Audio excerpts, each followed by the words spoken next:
की है, नंद भवन की गैया की वंश चलो आरो, उन्हीं की वो गैया हैं। मतलब आज भी हमारे ब्रज की गैयाओं में वो गैयाएं हैं जो ठाकुर जी के समय पे गैया थी, उनकी लाली वाकी लाली वाकी लाली, वो वंश अभी भी चलता आ रहा है ब्रजमंडल में कई जगह। नाथ द्वारा में, श्रीनाथ जी में, वहां की गौशाला में तो हमने गैया का दर्शन किया है, जो नंद भवन की गैया की ही अभी वंशधर है। उसी की गैया के दूध से ही ठाकुर जी का अभिषेक होता है नाथ द्वारा में। प्रेत बोलो वो गैयान में एक गैया जो है वो नंद भवन की गैया है। वाकू हाँकते भय जो नेक्स्ट से बालक जा रहा हो बाबा, वही कन्हैया है, पकड़ लियो। ऐसा कह करके प्रेत तो चलो गए हो। बाबा छुप करके बैठ गए।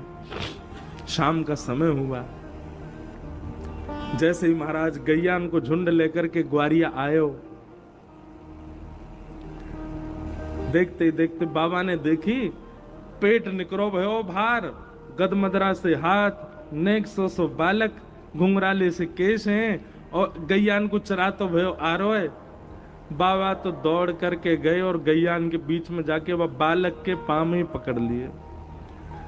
अब वो तो सामान्य बालक की तरह हरकत करें ठाकुर जी तो, अरे बाबा छोड़, मेरी मैया मेरी बाट निहार रही है, अरे मैं तेरी शिकायत कर दूंगा, सबरे ब्रजवासी को बुला दूंगा। अरे बाबा छोड़, देख मुंह को पकड़ के ले जा रहा हो बाबा, अरे भैया आइयो, अरे ब्रजवासियों आइयो, देखियो जे बाबा कहा कर रहा है। बाबा ने कस के पाम पकड़ लिए, बोले आज मैं छोड़ूंगा नहीं, आज तो अपने रूप को दर्शन कराना ही पड़ेगा। अरे बाबा मैं कोई और ना हूं, मैं तो अपनी मैया को लाला हूं, मैं तो वह यादव को छोरा हूं, वह के घर को छोरा हूं, तू काय को मुंह को पकड़ रहा? बोले नहीं नहीं मुझे पता है आप नंद नंदन हो। बालक सांची में ऐसे रोने लगा जैसे कोई सामान्य बालक हो। अरे मेरी मैया तू कहां चली गई, जल्दी आ, देख बाबा ने पकड़ लियो, जे मुंह को पकड़ के ले जाएगो, मुंह को भी बाबा जी बना देगो, अरे मुंह को कोई को बेग खावेगो, अरे मैया जल्दी बचाइयो। लोग बाग इकट्ठे हो गए वहां पर, बाबा को खींचने लगे, लेकिन बाबा नहीं छोड़े। अरे दो चारों ने ये भी कह दी हमारो भतीजो है, हमारो लाला है, या कुछ छोड़ दे। बोले ये कोई नहीं है, ये नंद नंदन है, या कुछ दर्शन देने ही पड़ेंगे। इतने प्रगाढ़ विश्वास के साथ ब्रजवासी बालक के चरण पकड़े, तो जहां ये कथा लिखी वहां पे वर्णन आया कि वो बालक बालक ही था, ठाकुर जी नहीं थे, वो किसी ब्रजवासी का बालक ही था।